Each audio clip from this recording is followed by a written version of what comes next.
1000 ወንዶች ቢሰበሰቡና 1000 ወንዶች ከትሁት ሴትና ከትዕቢተኛ ሴት የትኛውን ትወዳላችሁ ቢባል 1000 ወንዶች የተሰበሰቡት 1000 መልስ ቢመልሱ 1000 መልስ ምንድነው የሚሆነው? ትሁት ሴት ይላሉ። የትኛውም ሴት 100 ሚሊዮን ሴቶች ቢሰበሰቡና ጥናት ተደርጎ 100 ሚሊዮን ሴቶች ከትዕቢተኛ ወንድና ከትሁት ወንድ የትኛውን ትመርጫለች ቢባል በቃ ሚዛን ላይ የማታስቀምጠው የማትደራደርበት አንድ ነገር ቢኖር ትሁት ወንድ ነው የሚወደድ።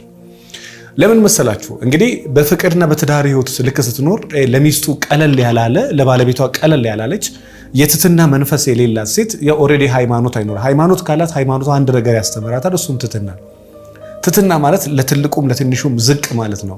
እንግዲህ ምናልባት ብዙዎቻችሁ ታውቃላችሁ ብዬ አስባለሁ። ይሄ ሌሎችን ማገልገል ለሌሎች መኖር አይነት አመለካከት ያላቸው ሰዎች ለራሳቸው በትክክል የኖሩ ሰዎች ናቸው። ለራሳቸው በትክክል የሆኑና ለሌሎች መኖርን ገንዘባቸው ያደርግ። ምናልባት እርዳታ የሚረዱ ሰዎች አይታችሁ ከሆነ ሰው ማገዝ ደስ የሚላችሁ ከሆነ ሰው መርዳት ደስ የሚላቸው ሰዎች ታዝባቸው ከሆነ ከራሳቸው አልፈው ለሆነ ሰው መብላት፣ ለሆነ ሰው መጠጣት፣ ለሆነ ሰው መጥገብ ኢቭን እንኳን ቤታቸው ድግስ ደግሰው ሰው ሲበላላቸው ደስ ይላል። ጓደኛ ሰብስበው ጓደኞቻቸው መጋበዝ ደስ ይላቸዋል። በእነሱ መብላት ብቻ ሳይሆን በሌሎች መብላት ይረካሉ። በእነሱ መኖር ብቻ ሳይሆን ሌሎችን በማኖራቸው ይለካሉ። ይሄ የማገልገል ስሜት፣ የመስጠት ስሜት፣ የማብላት ስሜት፣ የማኖር ስሜት፣ የመውደድ ስሜት እነሱ ከራሳቸው አልፈዋል። ምናልባት ደግሞ ሰው ራስ ወዳድ ብቻ ሲሆንስ አትንከባከበኝም፣ ጊዜ አሰጠኝም፣ አታዳምጠኝም፣ ፍቅር አሰጠኝም እንዲህ ብዙ ነገር እኔ አንዳንድ ባልና ሚስቶች ቢሮዬ ሳማክር 99 ነገር ካወራች 99 ነገሩን የምታወራው ስለራሱ ነው። 100 ነገር ብታወራ 100ንም ነገር የምታወራው ስለራሱ ነው ወይ ደግሞ ስለራሱ ነው። ስለ ባለቤትሽስ እሱስ ምንድነው የሚፈልገው? የሱ ችግር ሲሆን ቀለል ይልባታል። የሰው ሲጀምር ለሰው ችግር ያለን አመለካከትና ለራሳችን ችግር ያለን አመለካከት ይለያል። ሚስትም ከሆነች ባልም ከሆነ ስለ ራስ መጥፎ ነገር ስታስብ ስለ አንተ ስተት ሲሰማ የሚሰማ ስሜትና ስለ እሷ ስሜት ስተት ሲሰማ የሚሰማ ስሜት እኮ ያ ራስ ወዳድነት ነው። ያንተን ነገሮች የምታይበትና የሰዎችን ነገሮች የምታይበት ያንተን ነገር የምትጨነቅበት ነገርና የሰዎችን የምትጨነቅበት ልክ ያ ራስ ወዳድነት እና ሴት ከሆነች ከራሷ አልፋ ለሌሎች ለመኖር ትህትና ይጠይቃል። ትህትና ምናልባት ለራሷ ሊጠቅማት ይችላል። ከራሷ በላይ ሌሎች ሊጠቅም ሲጀመር ከራሷም በላይ ሌሎች የሚጠቅም ነገር የለም። መጀመሪያ ለአንተ ይጠቅማል፣ ከዛ በኋላ ሌሎች ይጠቅማል። ምንም ነገር ስናደርግ መጀመሪያ እኛን ነው የሚጠቅመው። ከዛ ለምሳሌ ጥሩ ጸባይ ያላት ሚስት ቢኖርክ ጸባዩ ለማን ነው? ለሷ። በሀገራችን በጣም የሚወደድ ሁሉም ቪዲዮ ላይ የምንቀረጸው አንድ ሀሳብ አለ። ጨው ለራስ ስትል ምን በል ይላል? ያው ጣፍጥ ለራስ ስትል ካልሆነ ድንጋይ ተብለህ ትጣላለህ። ጸባይኛ ሁኚ ብዬ የምመክረው ለባለቤትሽ አይደለም፣ ላንቺ ነው የሚጠቅመው። እሱማ ከሆነ ይቀጥላል፣ ካልሆነ ምንም ማድረግ አይችልም። አንተም ደግሞ ከሆነ ትቀጥላለች፣ ካልሆነ ምንም ማድረግ አትችልም። ስለዚህ ትህትናም የሚጠቅመው መጀመሪያ ላንቺ ነው። እኔ አንዳንድ ሴቶችን ታዲያ ባለቤቴ ይሄን አይደል እንዴ ታዲያ የሚለኝ ታዲያ እኔ ምን ልልሽ ነው እኔ ጋር የመጣሽው? እኔ ምን ልልሽ የሚለው እኮ እሱ የሚፈልጋቸው ነገሮች ላይ ባህሪሽ ላንቺ ጠቅመው ለሰውየው እንዲጠቅም ነው እንዴ። ታዲያ እሷ እኮ የምትለኝ እኮ ይሄ ነው። ታዲያ ይሄንን ካላደረከው ሌላ ምን ልትመከር መጣ? ሌላ ሰው የሚፈልገው ነገር ነው። ሚስት የምትፈልገው አንተ የምትፈልገው የጋራ ፍላጎታችሁ። እሷ ካንተ የምትፈልገው አለ፣ አንተ ከሷ የምትፈልገው አለ። እሷ ካንተ የምትጠብቀው አለ፣ አንተ ከሷ የምትጠብቀው አለ። በጋራ ደግሞ የምትጠባበቁት ነገር ደግሞ አለ። ዞሮ ሴት ሆና መልክ ካላት ቁመና ካላት ሰውነት ካላት እላው ላይ ትትና ብትጨምር ሰዎችን የማክበር ሰዎችን የመውደድ ሰዎችን የማገልገል አማቾቿን የማክበር ቤተሰቧን የማክበር ቤተሰቡን የማክበር የሷን ነገር እንደራሱ ነገር የመውደድ የሷን ነገር እንደራሱ ነገር የማክበር የሚገርም ጥበብ ሰውየው ካለው በዛ ነገር ላይ ትንሽ ትትና ከጨመረበት ይሄ ሰው አለመውደድ አይቻልም። በነገራችን ላይ ሀብታም የወደደች ሴት ሁሉ ሀብቱን ብላ አይደለም የወደደችው። አንዳንድ ወንዶች በቃ በምን ደረጃ ራሳቸው እንደገነቡ ብታዩ ከሀብታቸው በላይ ፐርሰናሊቲያቸው ይገዛል። አንዳንድ ወንድ ቁንጅናው ብቻ አይደለም የሆነ በቃ ራሱ ላይ የሰራው ነገር በጣም ይገዛል። ሁሉም እኮ ሀብቱ አይደለም ይገዛው። እንደውም ሀብቱ ብዙ ያስጨንቅህና ሀብቷ ያስፈራህና ልጅቷ ትገዛሃለች። መልኳ ያስፈራህና ልጅቷ ትትናዋ ይገዛሃል። ይሄ ቅን ልብነቷ ትሁት መሆኗ ይገዛሃል። ይሄ በጣም ሲበዛ ብዙ ሰው ጋር ቢኖር የሚያተርፍበት ነገር። ምክንያቱም ቤት ውስጥ ትሁት ካልሆነችና የመታዘዝ እንትን ከሌላት ለሚስትነት ነው ማጥቶ ነው። ምክንያቱም ሚስትነት ማገልገል ስለሚጠይቅ፣ ባልነት ማገልገል ስለሚጠይቅ፣ ባል መሆን የማይችለው ትሁት ካልሆነ ነው። ትህትና በጣም የጠገቡ ሰዎች በአይምሮ በጣም ብስለታቸውን የምታቀበ በጣም ትሁት ናቸው እና እንዳላወቁ ነው የሚያውቁት። እና ልክ እንደ ሶቅራጠስ ነው የከተማው ህዝብ እንዳለ ባለስልጣኑ፣ ባለሀብቱ፣ ዲፕሎማቱ፣ ገበሬው ሁሉም ሰው ይመጣል። እኔ አዋቂ ነኝ። በቃ ግሪክ ላይ የተሰበሰበ ህዝብ ሁሉ አዋቂ ነኝ ያበዛበት። ከዛ በኋላ እስኪ አንተ ምን ትላለህ? ሁሉም አዋቂ ነኝ ይላል። እኔ ማውቀው አለማወቄን ነው። ከዛ ጊዜ ጀምሮ ላለፉት በመቶዎች የሚቆጠሩ ዓመታት ላይ አፉን ሞልቶ እኔ አዋቂ ነኝ የሚል አላዋቂነቱን ያላወቀ ሰው አዋቂ አይደለም።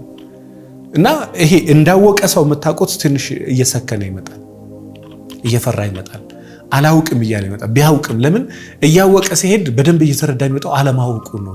ብዙ ነገሮች ላይ እኔ አሁን የዛሬ 4 ዓመት ከምናምን ወይ ደግሞ 5 ዓመት የነበረውን የጋብቻ እንትን አንዳንዱ ነገር ላይ እንደው ሳላቅ ዝም ማለት ሁላ ጀመርኩኝ። ምክንያቱም በጣም እየገባ በጣም እየተረዳ ልክ ስትመጣ እንደ ትላንትና ሁሉ አትናገርም። በጣም እየቆጠብክ እየወረድክ አንዳንዱ ነገር ላይ በጣም እየበዛ ከአንዳንዱ ነገር ላይ በጣም እየወረድክ ነው የምትመጣው።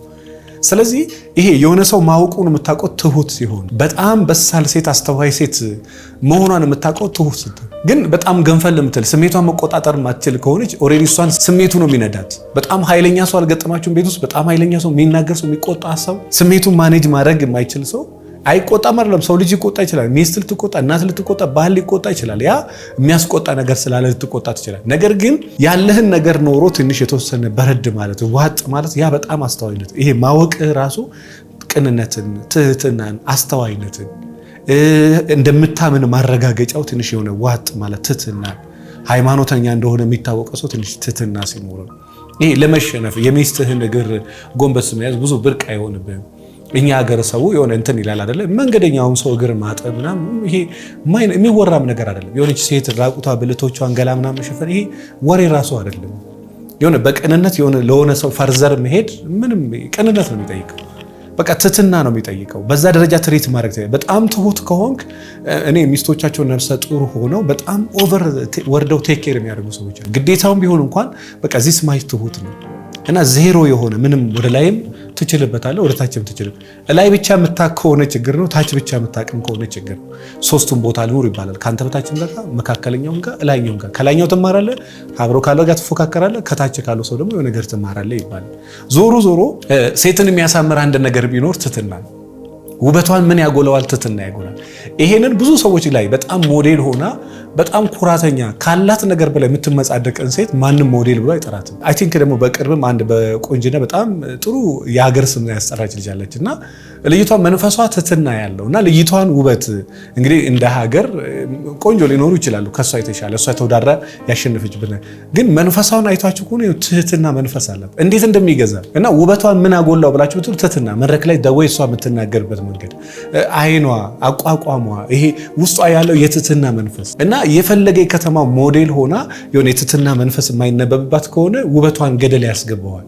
የሚገርም ሞያ ኖሯት ትህትና ከሌላት የሚገርም አቋም ኖሮት ይሄ የትህትና መንፈስ ሰዎችን በሪስፔክት የማያወራ ከሆነ በሪስፔክት የማያይ ከሆነ በሪስፔክት የማይራመድ ከሆነ በኃላፊነት የማይራመድ ከሆነ ያንን ነገሩን ገደል ያስገባዋል። እና እኔ ጥንቅቅ ያለች የፈረንጅና የአበሻ ምቺ ሴት ሆኜ የከተማው ቁጥር አንድ ቆንጆ ሴት ሆኜ የትህትና ልብ ከሌለሽ የእውነቴን ነው የምነግርሽ ያንን ነገር ይዞስ ገደል ይገባል። ምን እንደማለት መሰላችሁ? የሆነ ነገር እዚህ ጋር ኖሮ እዚህ ጋር የሆነ ነገር ባይኖር እጅ ኖሮ እግር እንደማጣት እንደማለት ነው። በጣም ውበት የሚሰጥ ያላችሁ ነገር ውበት የሚሰጠው ትህትና ነው። እና ሚስትነትሽንም በደንብ ማጉላት የምትፈልጊ ከሆነ ውበትሽንም ማጉላት ከፈለግ ትህትና ጨምሪበት። እዚህ አዳማ አካባቢ ሚስት ያለው ቤተሰብ አለኝና እንደ ወዳጅ የምትሉት አይነት ነገር እሱ ነች ልጅ እሱ ነው ልጅ ትላላችሁ። ቤተሰቦቹ እንዴት እንደሚወዱት እና በተደጋጋሚ ከሱ ከሚያነሱት ነገር ትህትናው ይላል። በቃ ትህትናው ምንም እኮ የተሻለ ነገር አድርጎላቸው አይደለም ለነሱ ምንም ያናል የሚያደርገው ነገር ግን ትህትናውን ይወዱለታል፣ ልቡን ይወዱለታል። በጣም ቅልብ ባለው በጣም ትሁት ነው። ከፈለገ እናቱ እሱ ጋር ከመጣ በቃ ተጣልቶ እግርሽን ካላጠብኩ ነው፣ አባትየው ሲመጣ እግር ካላጠብኩ ነው። ጎረምሳ ልጆች አሉ በደንብ መሬት ብድግ አድርገው እግራችሁን ካላጠብኩ ነው። ህፃን ልጅ አለች እንዴት እንደሚያከብራት በቃ እዛ ቤት ውስጥ እሱ ነው ልጅ ወይስ ሚስትየው ልጅ እስከሚባል ድረስ በጣም ሲበዛ በጣም ይወደዳል። ያስወደደው አንድ ነገር ቢኖር ከሌሎቹ እህቶቻቸው ካገቡት እሱ የሚለየው ትንሽ ትሁት ነው። ቅን ትዕቢተኛ ሰው አይደል፣ ኩራተኛ ሰው አይደል። ኩራት ሴት ለማማለል የሆነ ቦታ ይጠቅማል። እየበዛ ሲሄድ ግን ኩራት ጭራሽ ያስጠላሃል፣ ማለት እንድትጠላ ያደርጋል። የሆነ ጄኒውን በሆነ መንገድ ትህትና መግለጽ ይችላል። የግድ መርበትበት የለብህም። ትህትና ማለት ጉም ብለህ መሬት ላይ መንፏቀቅ አለ አሮጌ መልበስ ማለት ልብህን ትሁት ማድረግና ቀለል ማለት ፍሌክሲብል እንደመሆን ማለት ነው። ሴትም ስትሆኚ እንደዛ ወንድም ስትሆኚ እንደዛ። ያ ማለት ግን መሬት ላይ ትንከባለህ አሮጌ ትለብሳለህ በቃ ራስን እንደዛ ማለት አይደለም። ትህትና ማለት ብቻ ያለክ ጥሩ ነገር ላይ ትንሽ የተወሰነ የትሁት ልብ ዝቅ ራስን ዝቅ ማድረግ። ይህንን ከማን ትማራለህ? ከክርስቶስ ትማራለህ።